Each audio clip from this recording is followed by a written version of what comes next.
Hail, hail, the Celts are here, and it's a bit of a sombre atmosphere, I think, coming out of that weekend, guys. I went into the weekend with high expectations, thinking we were going to go in there and go for the jugular, take no prisoners, take no mercy on them, and go for it. But wasn't to be, was it? No, it was a difficult. I mean, it starts off as soon as you seen that lineup. It could have went one of two ways. It could have went the way of they turn up, and it turns out that the three changes that we've made, the changes that we made would make a difference in the match, and we would be able to win the match. But as it turned out, my initial hunch was correct, which those changes were not going to help. And, we lost the match. And I think in the end, taking the first half definitely, owes chance. And then, there was one or two wee opportunities that we had. But realistically, I'd say in the end, we lost quite comprehensively. And I don't think we could really begrudge Rangers that victory. I thought Ange has to take responsibility for that, because I think I feel in hindsight naivety and a bit disrespect towards the Celtic fans, because it's not a tinkering fixture, and even when we've won all of that, because you see the reaction from the fans, and I think that tells you enough. It's not acceptable to play weakened teams against Rangers. It doesn't matter what the fixture is so important. I was sitting with my uncle last week and he was watching the B team match and then there was the Youth Cup final, really passionate. It means that much to fans. So I think Ange needs to take that in the chin and understand the buck stops with him, and I'd hope that he'll never do that again. Yeah. I mean, from a Sorare perspective, which this show is about, I actually put all of my Celtic players into one Cap 270 team because, truthfully, quietly, I didn't actually fancy Celtic in this fixture at all. I actually see bad trends generally for Celtic against Rangers, and it's pretty much just down to the fact that I'm always hammering on about football, particularly when you have a game which is bizarrely played with no away fans, which is obviously a huge advantage. So much of football generally is just fortune. 22 guys on a pitch, one ball, 2 goals, chaos, right? So I didn't fancy Celtic in this fixture because of all of that, and also just a sense that they could change the starting 11. I think it was obvious that we missed Maeda in the first half just to catalyse the kind of press properly. I think Rangers were pretty poor in that first half, actually, to Celtic's credit. I think we were okay, created a good amount of chances. I think we created 1 XG in the first half, which is fairly good. But do you know what? I don't like using, the exaggerating how bad things were, but I do think it was pretty unacceptable that second half.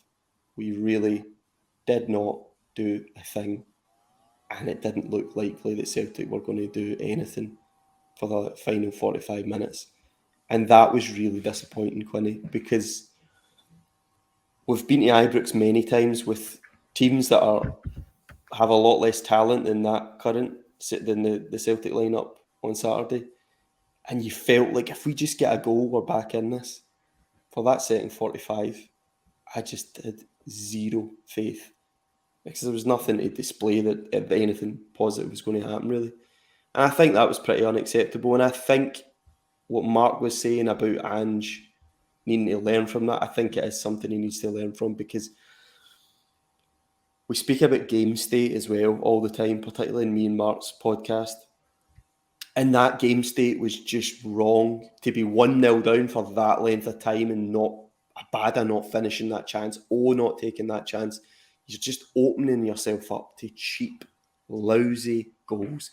And like it or lump it, this isn't even bitterness. This is just what Rangers do. Rangers are masters of cheap, lousy goals. It is by design, and they got their cheap, lousy goals when we were in a disadvantaged state in the match. And yeah, it was really poor, Quinny. I didn't enjoy the game at all, and I did have a sense that it could kind of pan out like that. So I stuck all my Celtic players into one team, boom or bust, and sadly, it was bust this time around. Yeah, you and me both, buddy. But no, I'm quite with you on a lot of things. Like, I couldn't believe the manager named the team that he named. Like, and you can see it, again.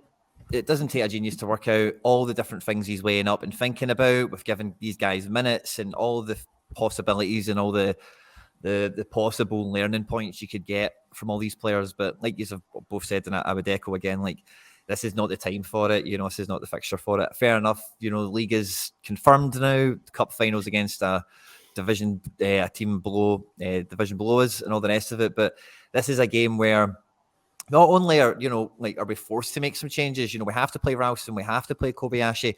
But I think mixing it up so much with making the additional changes like Bernabei, I thought always should have probably come off at half time. But I didn't have much of a problem starting him, but to have all of those changes compound on top of each other, like, our team really runs on cohesion, doesn't it? And it did feel like there was, like you said, there wasn't many routes to go opening up. You couldn't see the opportunities coming, could you? No. And there's some toxic combinations were on display as well, like we've spoken about before. And then obviously when you play Sorare, you're looking out for toxic combinations all the time because you're trying to chain link players together. You've only got 5 players to select, so you want a goalkeeper and a centre back, you want 2 centre backs, or 2 number 8s that play well, or a striker and a winger. You try to combine. So you're watching the game like that, and you look down that right hand side at Ralston and Abada, and you just go, "Oh, how are we going to get anything out of this?" Like, and it's not. They're professional players. They're brilliant at what they do. But at that level and that type of atmosphere at Ibrox, I just don't have any faith. I didn't have any faith in that right-hand side. People will go crazy and say this is mental, but I would prefer James Forrest out on the right in a game like that than Abada, because positionally, I don't think that's mental. I think positionally off the ball, he would have protected that right-hand side a little bit better. However, who cares? I mean, it was a nothing fixture. I mean, really. Do you know something though? Like, so like I said this before in one of the earlier podcasts that we did about having those 2 types of players on the wing, Jota on the wing, Abada on the wing, or fetish with players on the wing. Well, I'll tell you what, 2 greedies don't equate to success ever. There's never been fixtures for Celtic where you need.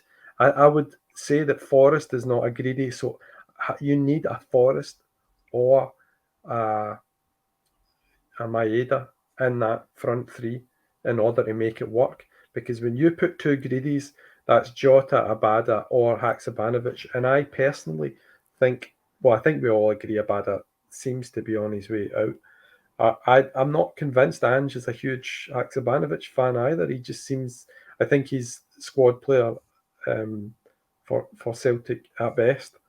I don't think he has a long future. I like the 2 young guys. I like Summers and Vata. I think Vata is more of a kind of James Forresty Maeda direct player whose focus is just get the ball into the box. I think Vata could easily get far more minutes next season.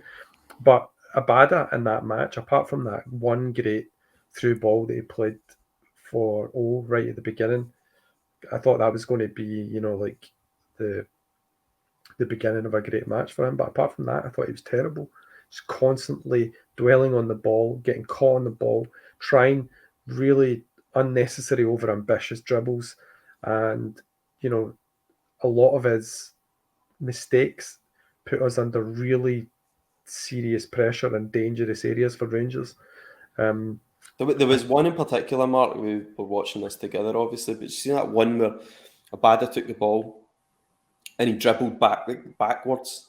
Yeah, and exactly. And he played some stupid pattern. You're just like, that kind of error, like to not try and do something going forward, but to bring the ball back, to kind of essentially kill an attack, not play a clever pass, and then play a sloppy pass backwards that ends up with all Rangers want to do in this game, by the way, is fast break. They just want to hit us in transition, as you can see from the fact that they barely had any possession in the game. They made 196 passes to our 500. I mean, their approach was very obvious, and you just can't have little mistakes like that piling up, and a smarter player would have avoided that. And that's why I've always been a huge fan of James Forrest, because he generally never makes those kinds of errors that lead to us, lead to our demise. And maybe I'm a bit biased now, Mark. Maybe we're both just biased against Abada and Haksabanovic and these guys. But, I mean, looking at the big picture and looking at where Celtic need to be, just don't really have much faith in those types of players. And sure, they can not only be brilliant for someone else, absolutely. I think Abada, by the way, off the ball is unbelievable. His positioning is incredible. He always arrives at the right time. He can certainly be utilised and turned into a fantastic player. He already is a fantastic player. But for what Celtic need, I don't know. Maeda just offers so much more, in my opinion. I think Maeda was one of the biggest misses. And looking at the last time we went to Ibrox, James Forrest did start alongside Kyogo and Maeda. And one thing I think that's quite interesting about just looking at that graphic on screen is the front three that we change. If you obviously swap Giakoumakis with O, it's basically the front three that started, and that's maybe part of the tactical thing we've seen with Ange through this time, like you're talking about earlier, Etienne, like pairings and such, But to we not were play strolling that game, by the way. Like Yeah. We were strolling that game until we gave away some stupid opportunities. So I had a little bit of faith, when the team sheet came out, I was wholly gutted and thought, Jesus, what's going to happen today? But the little bit of faith I held on to was, I've never seen Maeda and Kyogo come on at a game. It's 60 minutes, rare to kill. And there was a wee bit of faith that when the subs came, and I would have hoped they came at halftime, obviously they didn't, that might have sparked something on. But I think ultimately the biggest miss, and that was kind of shown, I think, in the fullness of the full match, was probably Taylor, because without him, it really did feel like we were a man down in a lot of different ways. Bernabei just would not get off that touchline. Jota likes to be out there as well, and it just felt like, we were just a man missing. It was a bit clumsy down the left-hand side for sure. I was speaking to someone about particularly Kobayashi, Bernabei, and Hatate as well, because they've got lots of good rotations. Celtic are pretty good at that. Yeah, so many times Hatate and Bernabei were on top of each other. Players were just on top of each other, and that's not good. You want players to be spread out and to be moving, and that was something that was quite poor, I thought, down the left hand side in particular. I think we see Bernabei. My issue with his inclusion wasn't the fact that he was just in the as a starter, because at some point, he has to start games, and maybe if he had built up some performances, then he would have started. I think he's not came off the bench lately at all. I just think it was a stupid move from Ange, like a really, really daft move. And now people are like on his back, Kobayashi's back, and O's back. And I think unnecessarily, the three of them have all had very minimal minutes. I mean, I think realistically, all three have been brought to Celtic as squad players with the potential to force their way in. I don't think the thought process was that any of the three of them would have forced their way into a starting position by now. Personally, I think that they were brought in so that they would force their way in within a season or two. And Mark, you had to remind me post game, as I was on Twitter reading some of the absolute madness and hysteria following the game. You had to remind me that Kobayashi was signed like 4 months ago. Mad. I mean, 4 months ago, and he has played he started 4 games in the Premiership, 4 games. Look, Kobayashi, I'm not going to defend Kobayashi here because there is a serious dueling problem. He has won 37% of his total duels. That is appalling. for a centre-back. It's appalling. So I'm not going to defend Yuki Kobayashi. However, you can develop players, particularly players that are young. And the last time I checked, he was, 22 years old?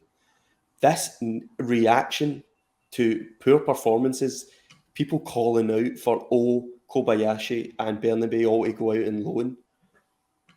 What is this reactive, emotional? It's a lack of education. Thing? It's out of control because we need Kobayashi, we need Bernabei, we need players. We can't. Quinny, but it is though, Quinny, because what we've came to is that we've came to a point where people are, you're talking about players, for example, Montgomery, and players like, I don't know, Liam Scales, who came to Celtic, through the youth system or from a poorer league.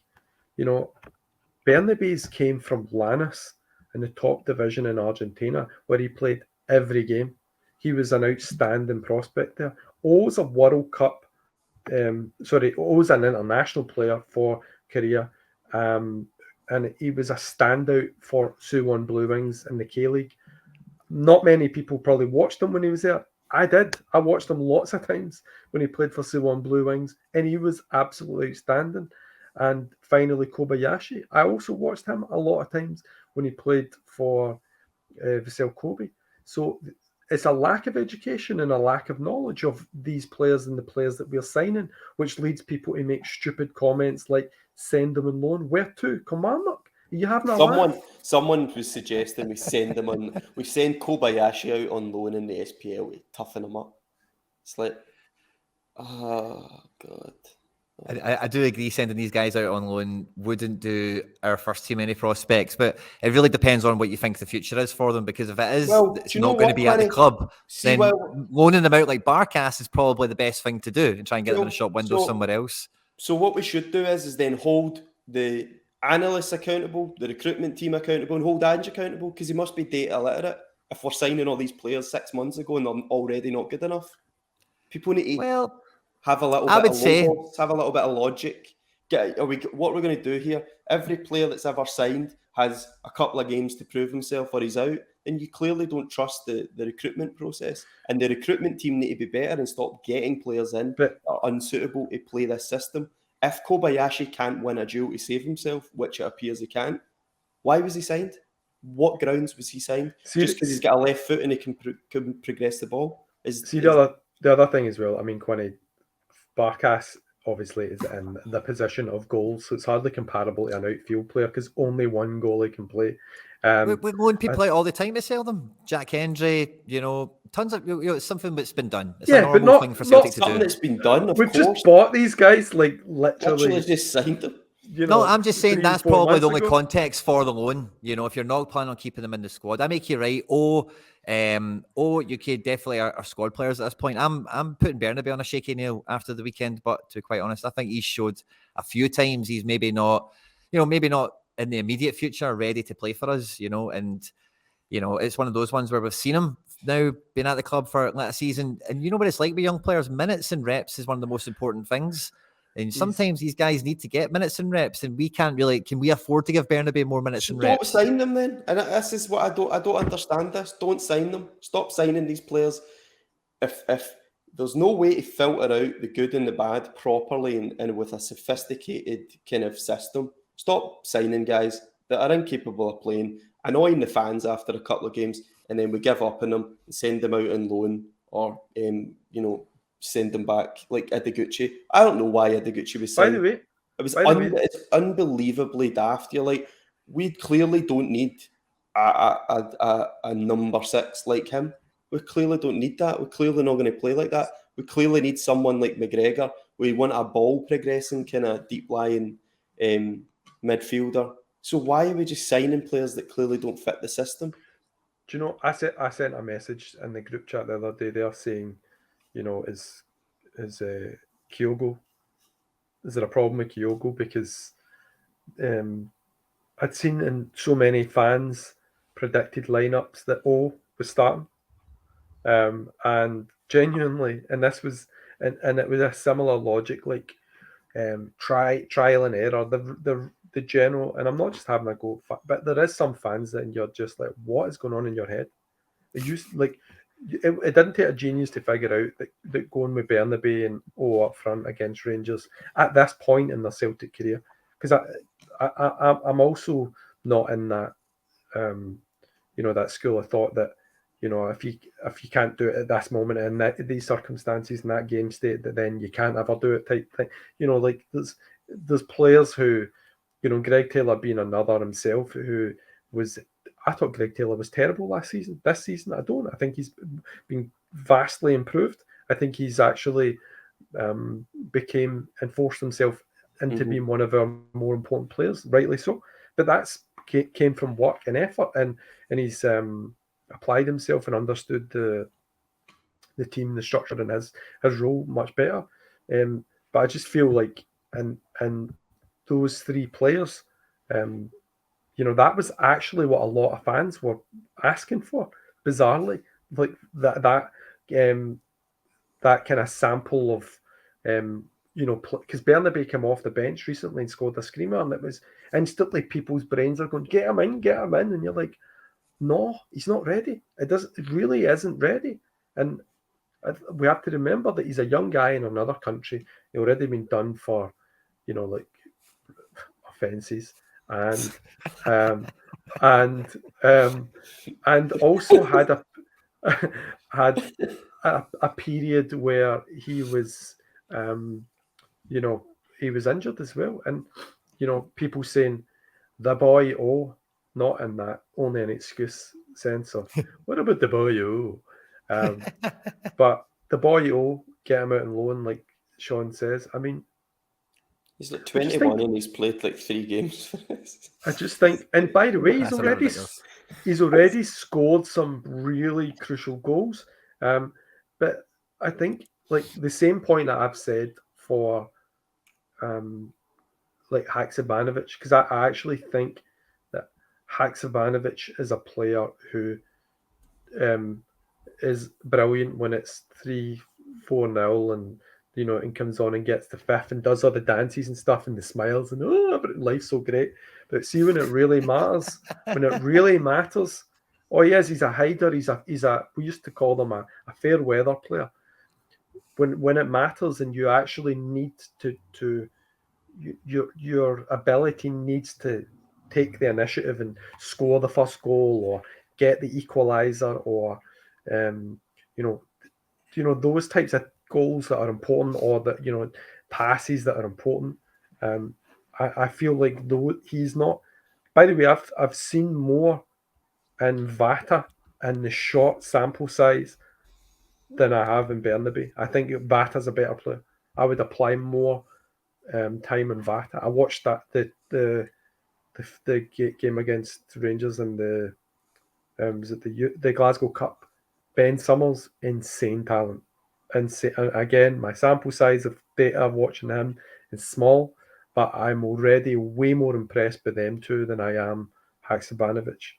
I think Abada is one that that is young. I think Abada is going to improve a lot, actually. So I probably would say that he would be ahead of them, but it just shows you where I place Haksabanovic. I think he's someone I would be getting out of that club personally.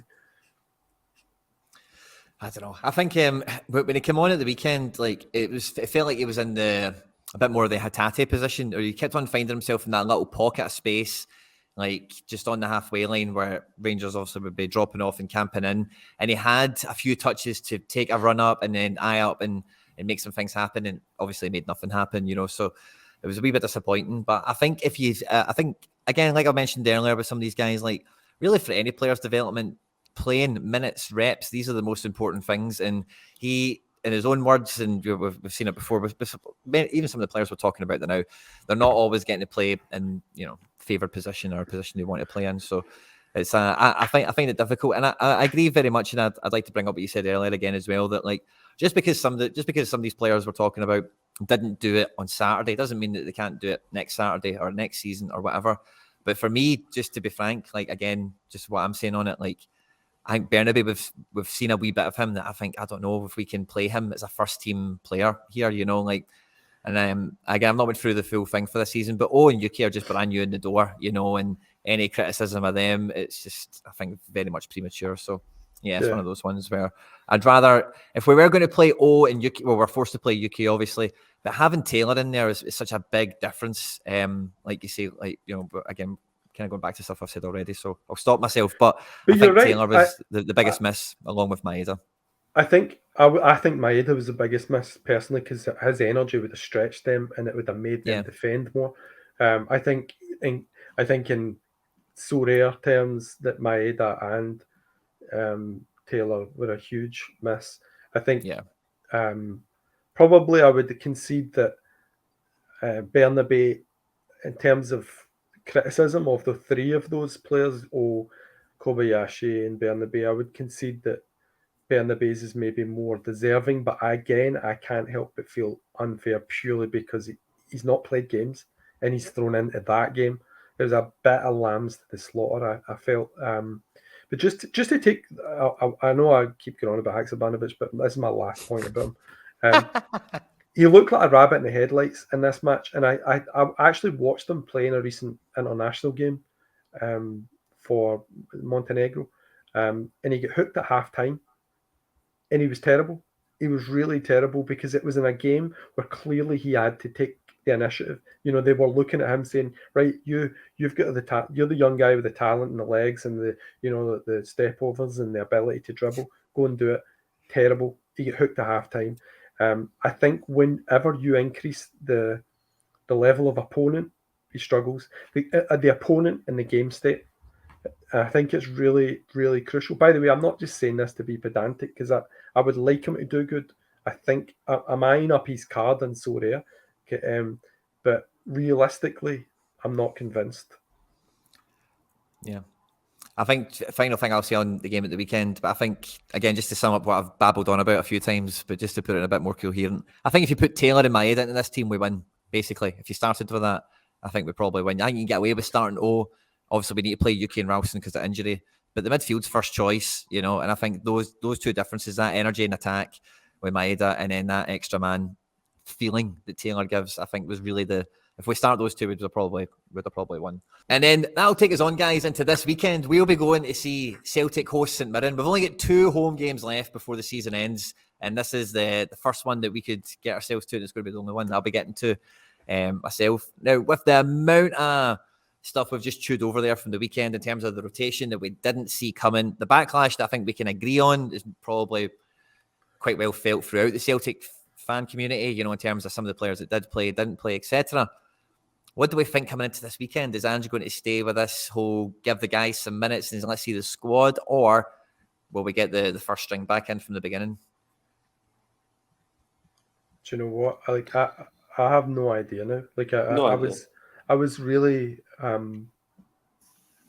adamant that he would go full strength. That's why I was so confident of winning. I thought he goes full strength, Rangers won't be able to deal with. They wouldn't have had as much space in the forward areas, because let's be honest, they also the players Matondo and Sakala and Cantwell, and slagged them and said what we've said, but Cantwell scored, Sakala scored, Matondo done okay. John Lundstrom looked like he was a monster against us. So this game week, I would logically expect that Andrew would want to teach some of those players who came on a lesson by putting the full strength team back in. But this is the fixture that we all agreed would be the perfect game to rest players also, so it kind of leaves you thinking, what? Because this is the perfect game that you would put Bernabei and I don't think Abada will play anyway. I think he's not going to drop Maeda for 2 games for no reason. He's not going to drop Kyogo for 2 games, even at this point, because it's this. I think now you'll probably see rotation in the Hibs game. Then he'll play the full the full team, because actually it makes more sense now, doesn't it? Because you've got the midweek, so you've got this game, then you've got the midweek game, then he's going to clearly go full strength in the last game, and if he doesn't, then he's totally stung us all. But I would say full strength this weekend, rotation versus Hibs away, full strength Aberdeen, then the cup final, they'll be 1-15-0. Yeah, I think Kobayashi is a good selection for the St Mirren game. Despite the fact that some fans seem to be offended by the fact that he will do a nice wee pass against St Mirren. Honest to God, we actually get fans offended by football players passing the ball forward and progressing the ball into the opposition's half. God forbid someone be good at that. So yeah, I think Kobayashi's good. He'll probably have his cap will come down. His cap score will come down, won't it? Because that was a 30 or something he put in. Maeda's a good selection. I think he comes back in 48 cap score. So I'm probably going to stick my Celtic guys in the cap system. Cap 220, cap 240, that kind of thing. I think that's a good place to put them, because obviously Kobayashi's going to have so much scope for final third passes, and Maeda, good chance of a decisive. St Mirren are good, by the way, very well organised, train a lot without the ball, really set up to kind of not have the ball and to be comfortable without the ball, and you've seen that throughout the season. They've been really, really good. I'm sure Mark O'Hara will score his obligatory goal. But the big teams. Exactly, he'll score his wonder goal, big 40-yard volley will be scored. But Kobayashi, Maeda. Apart from that, honestly, like obviously Kyogo, yes. But like we've got huge selections of players to choose from in Sorare. So, I mean, do I really want to risk Kyogo in a full team when I have somebody like Sobolev who will 100% start for Spartak Moscow? It's kind of that you're weighing up in it. So probably 240, 270, 220 cap. I'll stick the Celtic guys in there. Because it could be a mauling. It really could. It could be huge scores for a lot of players in there. Quinny, do you think Taylor's back in? I think he has to be. I really do. But like you said earlier, like if it is like, and that was the intended team to play them, you know, the manager knew he was going to play Bernabei in that game. He knew he was going to play O in that game, I think, coming into it. I don't know if it's maybe like he's paying his tab to these guys in a sense, because they've had, you know, maybe not O, but maybe Bernabei. Bernabei's had to be really patient this season, and he's come in and out the team a few times, and he's had to, I think once or twice he gets subbed on recently enough and left wing and stuff like that. And there's some tactical deployment for that, of course. But, you know, so with that in mind, I wouldn't rule out him lining up 2 or 3 games for them to maybe play. And then we run the last little bit at full strength, like going a few games on the bounce. It's going to be so hard to read. But looking at the last couple of times we played St Mirren this season, home and away, Aaron Moy he started the 5-1 away, got 2 assists. And the last time we played them at home, we won 4-0. And Moy came off the bench for something after O'Reilly didn't get anything from the game. So maybe Aaron Moy's a good wee shout. The only problem is his cap's still pretty expensive. But is he fit, do you think? Yeah, come off the bench at the weekend, didn't he? Looked pretty decent. Came off the bench the week before, I think. But it shows you how much I noticed. Honestly, and let's see when it was 2-0 and it was that start, like the start of the second half. I just honestly, I was in another world. I was just like, just nothing happened, eh? I'm just going to ignore that this is happening, and hopefully, it just by some miracle we'll somehow come back and win this. And then, yeah, it was brutal. I didn't even know Moy came on either, Mark. I completely missed that. I didn't even see him. Do you know, like the one of the players that that I've been a bit critical of this season, and because I thought he had an exceptional first season, was Jota. But I thought against Rangers he looked okay, and particularly in that first half, I thought he was one of the only ones that actually looked like he was doing the right things. Yeah, he definitely. It's just so difficult when you lose a cheap, lousy goal so early in the game.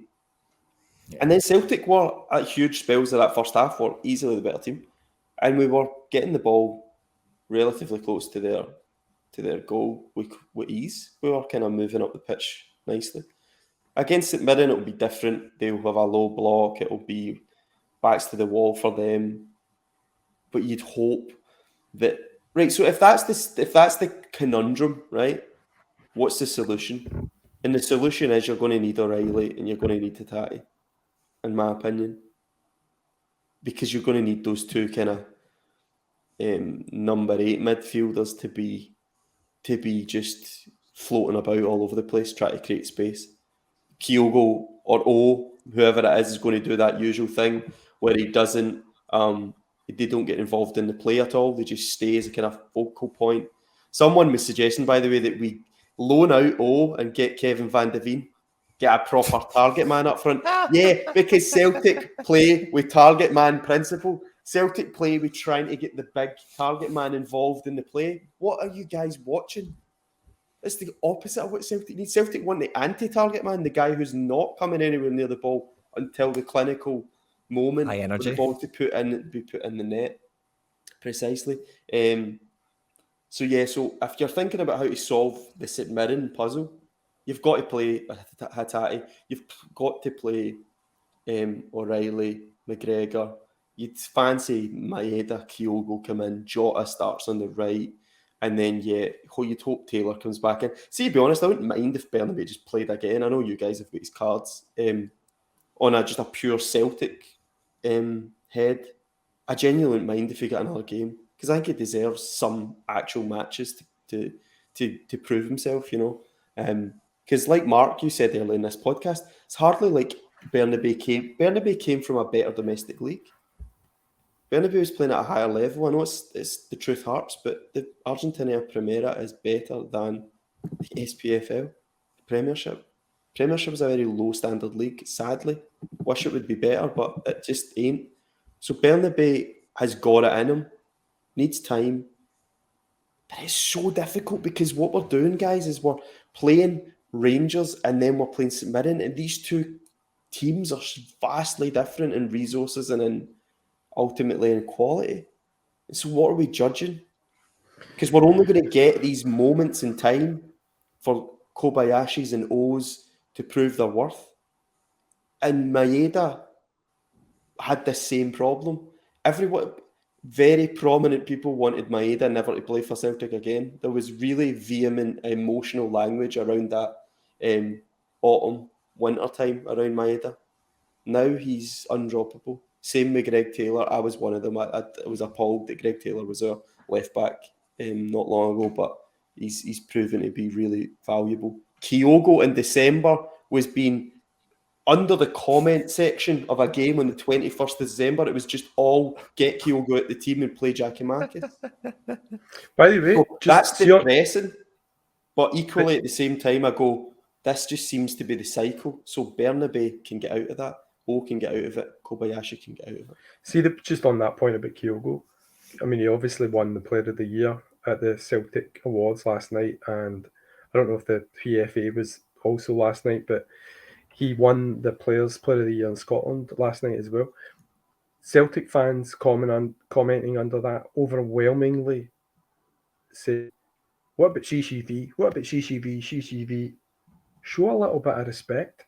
I just think his Kyogo is so grossly disrespected. And by the way, I don't even think CCV was the second in that. It's got, if Hatate or Kyogo have been our two best players this season. And I think if you're saying CCV, then you're missing our matches. Like I think CCV has been good, but Hatate and Kyogo have easily, not even just, you know, by small margins, but easily been our best two players. If you look at that Hearts match where you know, Hatate's playing that ball with Kyogo, that is insane technique and ability to be able to do those things. You know, like, not saying that CCV would probably rightly be third best. Callum McGregor in that Player of the Year, I have no idea what that's all about. I don't think he's been anywhere near the Player of the Year level. He's played nice and steady, 7 out of 10 most weeks, but I don't think he's went really much higher than that, to be honest with you, this season. But yeah, I think a little bit of respect for Kyogo and Hatate for the levels that they are hitting this season, and not just instantly any achievements they get saying, what about CCV? Yeah, CCV has been great for us this season, and rightly so. He's getting recognised by fans for that, but calm down. Yeah, he's been really good, but Hatate and Kyogo, standout players for sure. And Kyogo, just in that whole machine that Ange is trying to build, he's brilliant. And I think O will learn how to be that. And he's certainly showing that he is getting. Remember the first time O played? He was very close to scoring, you know. He was not that far away. And by the way, it was the right decision. He actually made the right decision to dink it over the keeper. How many times did you see Lee Griffiths 1-on-1 and smash it right at the keeper? Forgotten, because Griff will get 40 goals a season. Give O some time. He made the right decision. He dinked it over the keeper, hit the post. It's unlucky. If he does that 4, 5, 6 times in a row, fine. You start going, this guy is beginning to be annoying. But Giakoumakis would miss tons of sitters. Henrik Larsson, the entire period of Henrik Larsson being at Celtic, I had a season ticket. Pretty much watched every match he ever played. Henrik Larsson missed sitters. It happens. Football is really difficult because of pressure from opposition. Everyone looks great when there's no pressure around you. You get another professional athlete closing you down, putting pressure on you, get a world-class goalkeeper in goals or whatever, it becomes very, very difficult. So I honestly believe that O is going to be a great successor to Kyogo, because I think he's got the mobility, and if he can just learn Kyogo's movements, and if our team can start finding Kyogo a bit more as well, because there's great runs he makes that just don't get played. There was one, remember Mark, in the first half in that game, I hate to keep going back to that horrible game, but O'Reilly made a run, like a lovely deep run, and he just got in behind like Tavernier and whoever there, I think it was Suter, and Ralston just had to dink it over the top into the box, and you would have had O'Reilly chesting the ball down in the box, could have created something, and Ralston didn't even see it, back away to the centre back. Like, we need guys that can see those passes, and especially if we're going to play inverted fullbacks, we need inverted fullbacks that can play, because they were designed mainly to be extra midfielders, and to be able to be closer to the ball when you lose the ball to win it back on the counter. So I don't know, it's I feel like we just need a bit more time and patience and let these guys sink in a wee bit more. I'm unconvinced by Kobayashi, by the way. I looked at like 2022 J-League, 21 J-League, 2020. He's never been good at dueling. Even in the J-League, which isn't a necessarily difficult league to be good at dueling in, he's never been good at it. He's like 57% or something. That's very low. And in Scotland, he's like 35%. So how can you even train that out of him? Can he physically... Is it even about physicality? Is it more about timing? Is it more like, what is it? So he's the one that I'm actually concerned about, is Kobayashi, because I don't really see any evidence that he's going to be able to turn that trend around, basically. But he should be given a chance because he's been signed. Money's been spent on him and he's been given a long contract. So he should be given a chance to. And I think 4 games for him, a couple, O's hardly played.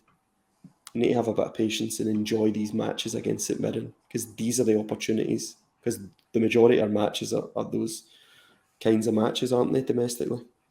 Yep. Yeah, I think that, like, I didn't think that Kobayashi had as bad a game as what was painted on Saturday. I think it was just particularly because Bernabei just had a bad match, and there's no question about that. And I think a lot of that pressure with, Sakala and players pulling in from the right-hand side brought him into positions that really made him uncomfortable. But the same thing was happening on the other side. I mean, the calamity for that goal where Taylor and Starfelt were, just getting into an utter mess. I think it was just and by the way, that's the funny thing, is that nobody mentions them two. And you would never dare criticise Callum McGregor for that. but it was absolutely his fault. Him and Starfelt both equally their fault, in my opinion, for that goal. And but I did say that should have been McGregor's error led to go, but Starfelt has got it. That should have been McGregor's for me.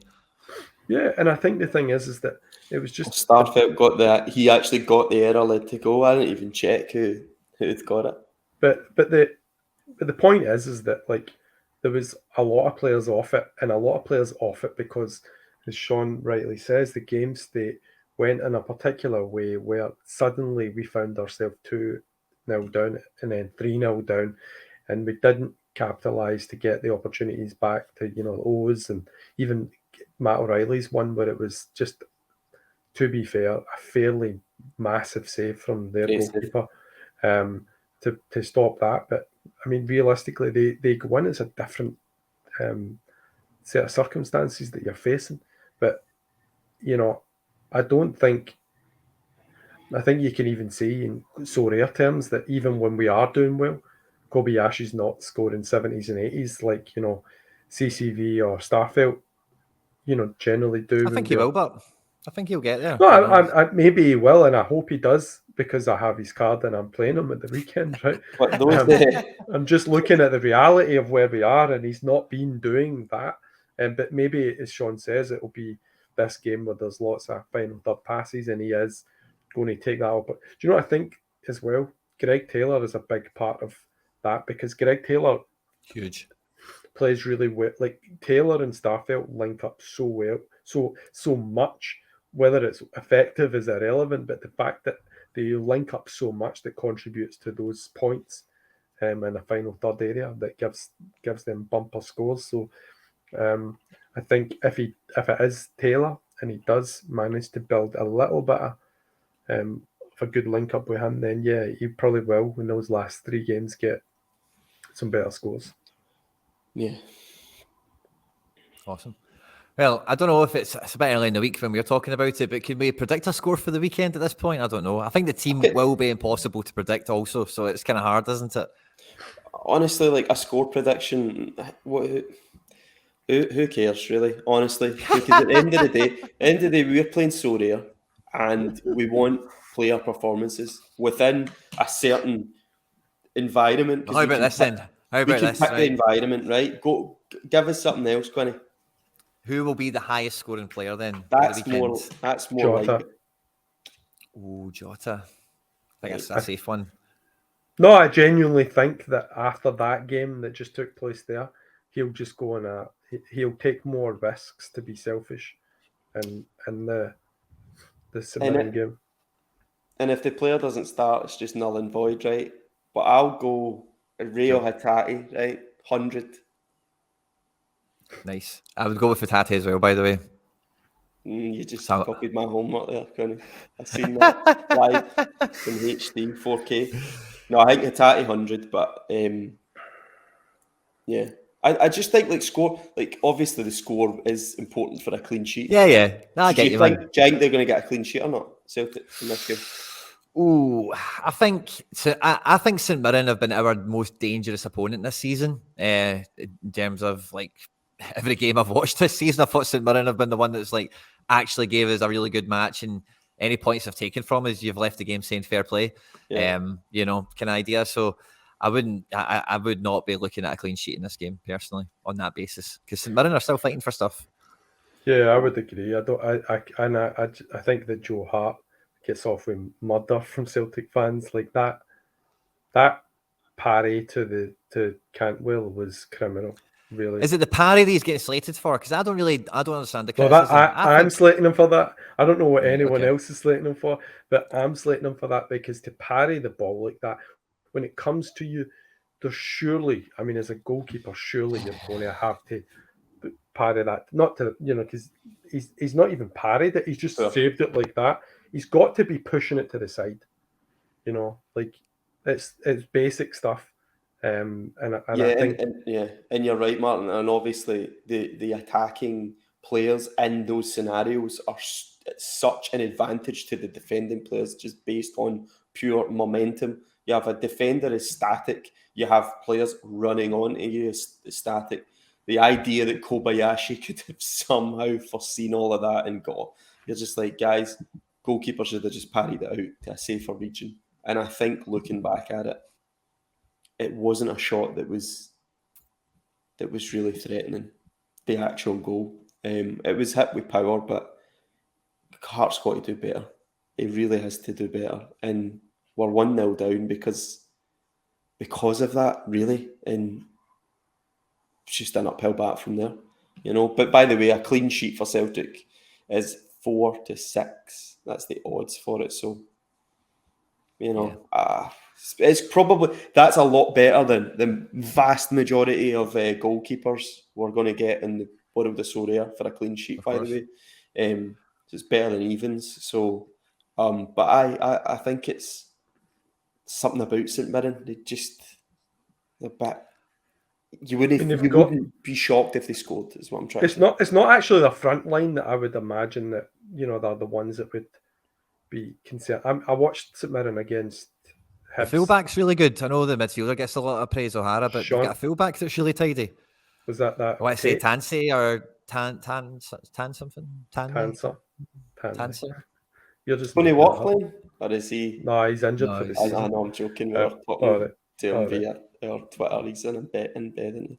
Recovering. But yeah, when I was watching them play against Hibs, they get their central defenders, which was that Dunn and Gallagher, were terrible. I mean, they got absolutely smashed by Nisbet and Yuan, but through a big calamitous, route one goal in the second half, they managed to get a 2-1 out of that game. But they should. I mean, Nisbet's missed from point blank range in that match. It could easily have been 5-6-1 without any real danger.